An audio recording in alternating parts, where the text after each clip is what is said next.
لیکن اسلام کے لیے جو لفظ استعمال ہوا ہے وہ دین ہے. مذہب صرف اور صرف اس چیز کا نام ہے کہ آپ کی طرز زندگی کس طرح اور آپ نے عبادات جو سے ہیں وہ کس طرح کرنی ہیں. بس اسی چیز کا نام مذہب ہے. دین کیا ہے؟ دین کے 3 ایلیمنٹس ہیں، 3 اس کے نقطے ہیں جن کے اوپر یہ مشتمل ہے. سب سے پہلے جو ہے وہ حکومت ہے، سیاست، حکومت. دوسری معیشت، اکانومی. میں خود اکانومی کا اسٹوڈنٹ ہوں. تیسری معاشرت، یہ معاشرہ چلے گا کس طرح؟ بھئی اس چیز میں تو کفر میں اختلاف ہی کوئی نہیں. وہ تو چاہتے ہی یہ تھے کہ اسلام کو باقی کی طرح مذہب بنا دیا جائے، اس کو اتنا کنٹین کرے، اتنا کاٹے، اتنا اس کو محدود کرے کہ اسلام نہ جو ہے وہ بازاروں میں رہے.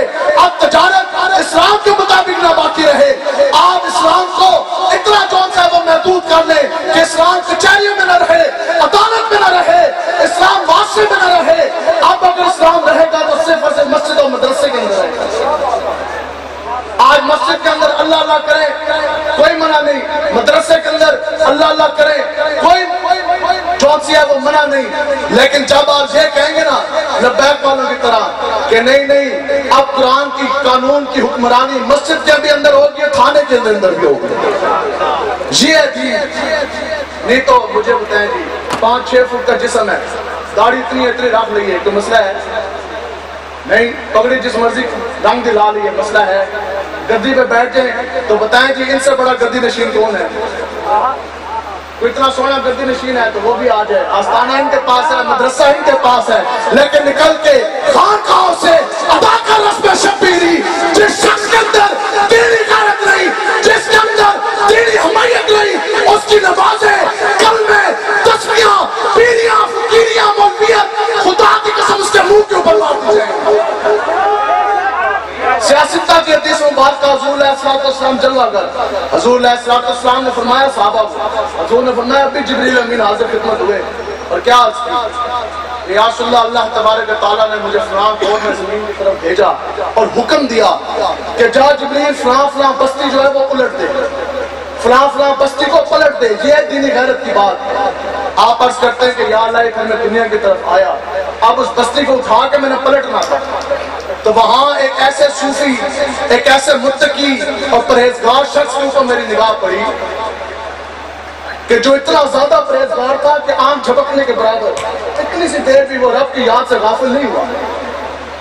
دن روزوں میں ہے، رات سجدوں میں ہے، چلوں میں ہے. اور پھر وہ کیسی عبادت ہونی جس سے متاثر روح القدس سردار الملائکہ جبریل امین ہو رہے، اور وہ کیسی عبادت ہونی، وہ کیسی پرہیزگاری ہونی کہ جس کی گواہی جبریل امین رب کی بارگاہ میں جا کے دے رہے. یا اللہ حکم کیا، وہ تو بڑا پرہیزگار آدمی ہے. تو اللہ تبارک و تعالیٰ نے کیا فرمایا؟ رب نے فرمایا جبریل واپس لوٹ جا، سب سے پہلے اس بستی کو اٹھا، اکیلے اس بستی کو الٹ دے، پھر باقی عوام کی اوپر پلٹی. وجہ کیا کہ یہ تو ایسا بدبخت ہے کہ جب حدود اللہ پامال ہوتی رہی یہ تو کبھی میدان عمل میں نہ آیا. یہ تو ایسا بدبخت، ایسا بغیرت کہ دین اسلام کے اوپر، نبیوں کی عزت حرمت کے اوپر حملے آتے رہے.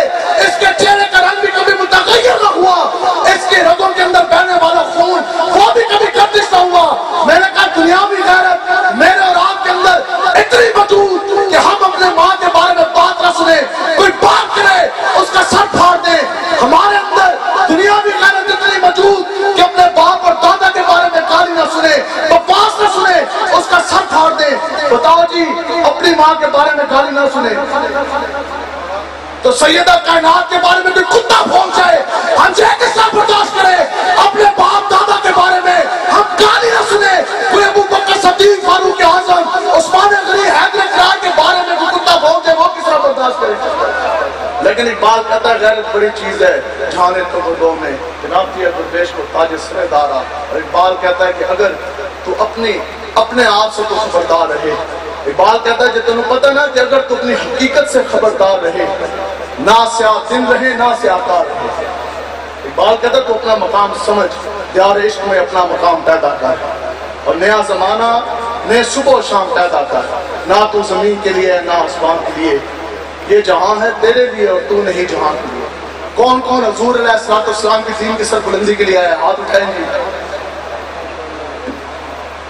کوئی آیا ہے پی ٹی آئی آنے آستے؟ کوئی آیا ہے نون کے لیے؟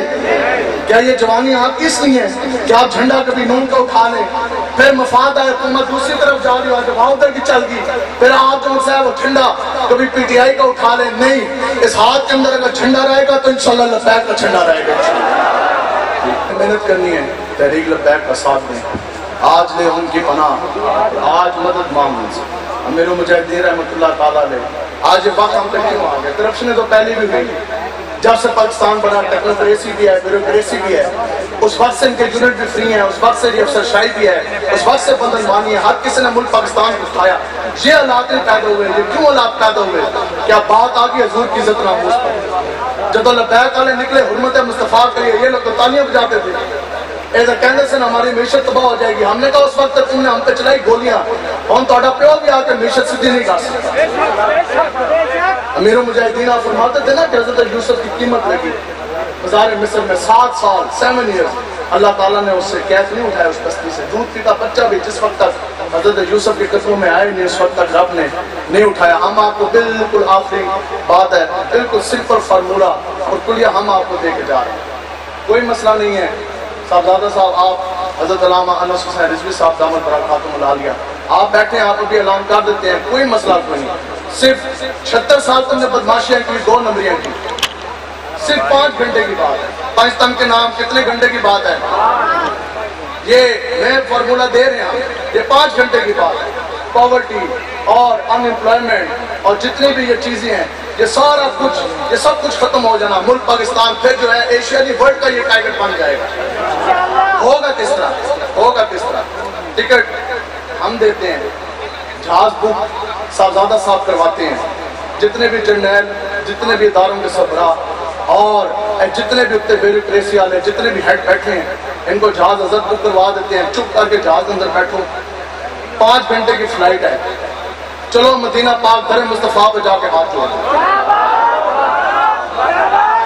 اور گڑگڑاؤ اور ہاتھ جوڑو، یا رسول اللہ گناہگار تھے، خطاکار تھے، بعض یہودیوں کے نظر ہم ہو گئے، مال کا تمہ آ گیا، لالچ آ گیا، ہرس آ گیا، ان کے جھنڈیوں میں ہم بندے ہو گئے، یا رسول اللہ اج ساڑی اکھاں کھل گیا، یا رسول اللہ تواڈے تو بھی معافی منگن آیا، تے تواڈے وسیلے تو اللہ تعالیٰ تو بھی معافی منگن آیا۔ اس سے نیچے نیچے بات بننی کوئی نہیں ہے، اس سے نیچے نیچے بات بننی کوئی نہیں ہے۔ آپ سب خوش قسمت ہیں، خدا کی قسم اس دور میں لبیک والوں سے زیادہ خوش قسمت کوئی نہیں ہے۔ اگر کوئی ہے تو وہ کھڑا ہو کے ہمیں بتا دے، یہ امیر المجاہدین کا صدقہ ہے، اور آپ بہت بڑی رب کی طرف سے نعمت بن کر آئے کہ اس دور پرفتن میں